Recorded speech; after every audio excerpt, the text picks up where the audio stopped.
ሰን ልሄድ ነው። ህይወትሽን እንደ ውሃ መንገድ ያቅልልልሽ። ቻው።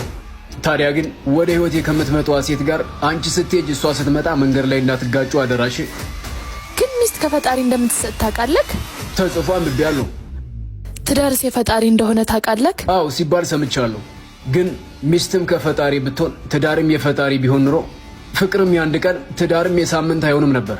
ኦ እሱ ኤክሴ ነበር፣ ኦ እሷ ኤክሴ ነበረች የሚለው ስም እንደ ብራንድ አይተዋወቅም ነበር። ሰዎች ከፈጣሪ እስኪሰጣቸው መጠበቅ ስለማይችሉና የተሰጣቸውን ተንከባክበው ማቆየት ስለማይችሉ ነው። እምትመጣዋ ሴት ከፈጣሪ ትሁን አትሁን በምን ማወቅ እችላለሁ? መርጫ ገባለሁ እንዳለል መምረጥም ዝሙት ነው።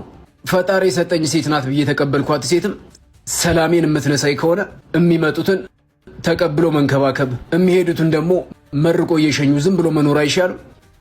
አይሻልም። ይሄ የኔ ህይወት ነው፣ እምወስነው ደግሞ እኔ ነኝ። ወንድ ብቻውን እንዲሆን አልተፈቀደለትም። ሰላሜ ያለው ደግሞ ብቸኝነቴ ውስጥ ነው። የኔ አምላክ ደግሞ ሰላሜን እንጂ መጨነቄን የሚፈልግ አይደለም።